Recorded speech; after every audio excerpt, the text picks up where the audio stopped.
నమస్తే. Welcome to our channel. Bollywood super star అయిన సైఫ్ అలీ ఖాన్ ఇంట్లో దొంగతనం అవ్వటం, దొంగ సైఫ్ అలీ ఖాన్ పైన దాడి చేయడం ఇవన్నీ చూస్తూనే ఉన్నాం.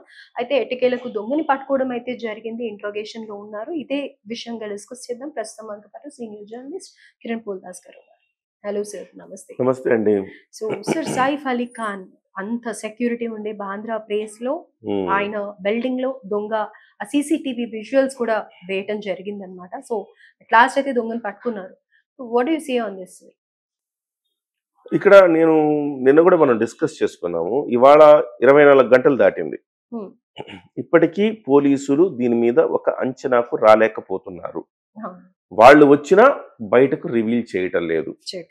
ఇప్పుడు తాజాగా ఆ దొంగ ఎవరైతే ఉన్నారో, కత్తిపోట్లు పొడిచిన వ్యక్తి ఎవరైతే ఉన్నారో ఆ వ్యక్తిని అరెస్ట్ చేశారు పోలీసులు. హ్మ్. అరెస్ట్ చేసి దాదాపు 4-5 గంటలుగా విచారణ చేస్తున్నారు.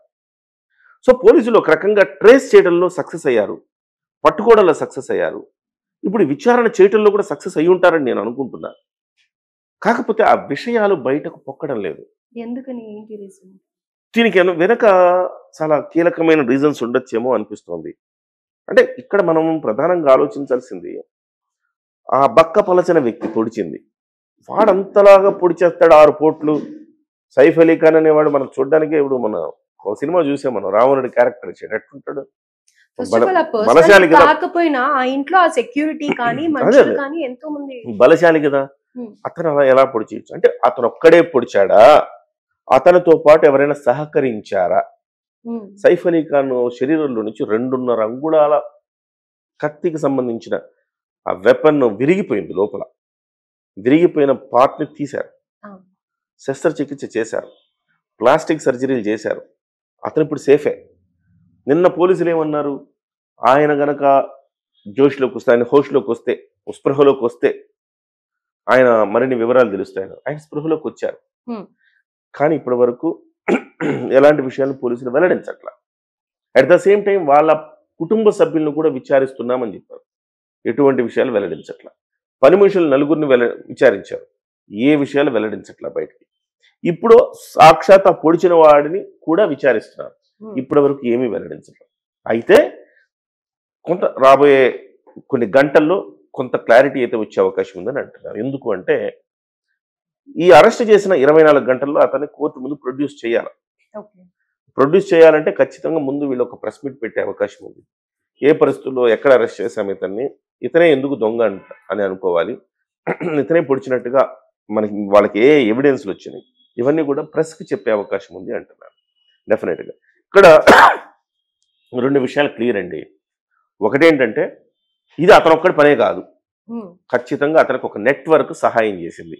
ఓకే. సెక్యూరిటీ గార్డ్లా, వాళ్ళ ఇంట్లో పని మనుషులా, ఎవరు సహాయం చేశారు, లేదా అదే అపార్ట్మెంట్లో ఉండేవాళ్ళు ఎవరైనా సహాయం చేశారా, ఇవన్నీ తేలాల్సిన అవసరం ఉంది. అతనికి ఆ రకంగా వెళ్ళాడు. అతను ఒక్కడే కాదు, 2-3 ఉండొచ్చు. వెళ్ళాడు. వెళ్ళిన తర్వాత అతను ₹1 కోటి డిమాండ్ చేశాడట ఓకే.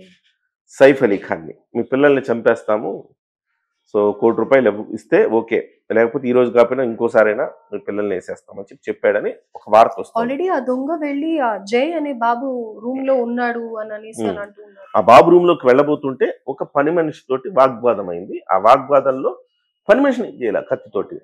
అవును. సైఫ్ అలీ ఖాన్ రాగానే సైఫ్ అలీ ఖాన్ మీద దాడి చేశాడు. హ్మ్. సో ఇవాళ మనకు అర్థమవుతున్నది ఏంటంటే, ఒకటి వాడు ఒకవేళ బయట వాడు అయి ఉంటే పిల్లాడిని కిడ్నాప్ చేసి ₹1 కోట్ల డిమాండ్ చేయొచ్చు అన్న ఉద్దేశంతో వచ్చి ఉండాలి.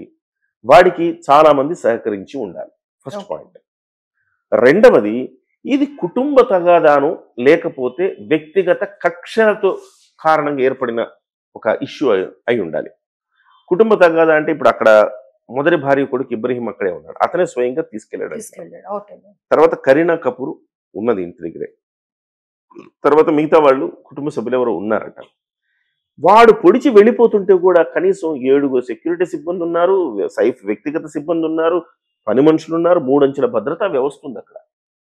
సో ఇంత ఉన్నప్పుడు కూడా వాడు రిటర్న్ లో కూడా వాడు పారిపోయేటప్పుడు కూడా ఎందుకు పట్టుకోలేకపోయాడు మిస్టరీగా ఉంది. హ్మ్. ఇవన్నీ ఛేదించాల్సిన అవసరం ఉంది. ఇది ఇంటి పనే, బయటోడి పనే? ఇది ఇంటి గొడవ, లేకపోతే బయట గొడవ, లేకపోతే ఒక ఆగంతకుడు యాదృచ్ఛికంగా డబ్బుల కోసం చేసిన పనే? ఒకవేళ ఏం జరిగినా కానీ మేనేజ్మెంట్ జరుగుతుందేమో అనిపిస్తుంది ప్రియాంక గారు. ఓకే. మేనేజ్మెంట్ జరిగి ఇది బయటోడు ఎవడో వచ్చాడు మమ్మల్ని పొడిచాడు వెళ్ళిపోయాడు అని చెప్తారు అనుకుంటున్నాను నేను ఫైనల్ గా. ఓకే. ఎందుకంటే పోలీసులు ఇంత గుంభనంగా ఇంత రహస్యంగా ఉంచారు అంటే సంథింగ్ ఈజ్ గోయింగ్ ఆన్, అక్కడ ఏదో జరుగుతోంది. దాన్ని కప్పిపెట్టి ఈ రకమైన వాదనే తెర మీదకి తెస్తున్నారు అంటే ఇదే ప్రొజెక్ట్ చేసి ప్రెస్ మీట్ లో కూడా ఇదే చెప్తారు అనుకుంటున్నాను. సో జనరల్ గా దొంగ వచ్చాడు ఇలా అటాక్ అయింది అనేది చెప్తారు తప్ప ఇన్సైడ్ స్టోరీ అయితే రివీల్ చేసే ఛాన్సెస్ లేవు అని అంటారు. అవునవును. ముఖ్యంగా మనం సైఫ్ అలీ ఖాన్ గురించి మనం మాట్లాడుకోవాలి. సైఫ్ అలీ ఖాన్ ఒక్క సినిమాకి 10 నుంచి 15 కోట్ల రూపాయలు రెమ్యునరేషన్ తీసుకుంటాడు. వాళ్ళ ఆవిడ కరీనా కపూర్, ఆమె కూడా మంచి ఆర్టిస్ట్, 10 కోట్ల వరకు 5 నుంచి 10 కోట్ల వరకు రెమ్యునరేషన్ తీసుకుంటుంది ఆవిడ కూడా. అట్ ద సేమ్ టైం వాళ్ళది రాజ కుటుంబం. షర్మిలా ఠాకూర్ అండ్ ఈ మన్సూర్ అలీ ఖాన్ పటౌడీ సంబంధించిన సంతానం ఇలా. వాళ్ళది రాజవంశం వాళ్ళది. గతంలో ఎవరైతే రాజులు ముస్లిం రాజులు మహమ్మదీయులు ఇక్కడ పరిపాలించారో వాళ్ళలో ఇతను కూడా వాళ్ళ వంశం నుంచి వచ్చిన కుటుంబం ఇది. వాళ్ళకి ఇప్పటికి కూడా రాజభవంతి ఉంది. ఆ రాజభవంతులు అనేక సినిమాలు షూటింగ్ కూడా తీస్తారు. ఎట్టలేదన్నా 1000 కోట్ల రూపాయలు ఉండేవాళ్ళు అండి వాళ్ళు. 1000 కోట్లు ఉన్నా కానీ ఆ రాజభవంతిలో లేకుండా ఇక్కడ ఎందుకు ఉంటున్నాడంటే ఒక సెక్యూరిటీ పర్పస్. బాంద్రా వెస్ట్ అంటే అత్యంత భద్రమైన ప్లేస్ అని చెప్పుకోవాలి, సెలబ్రిటీలు ఉంటారు కాబట్టి అక్కడ ఉన్నారు. అదే సమయంలో 11 అంతస్తులు ఉంటున్నాడు, కింద సెక్యూరిటీ, అతని సొంత సెక్యూరిటీ, పని మనుషులు. ఇన్ని వలయాలు దాటి అతను పొడిచి మళ్ళీ అన్ని వలయాలు దాటి బయటకు వచ్చాడంటే పోలీసులు ఈ వంశంలో చాలా కీలకంగా వ్యవహరించాలి.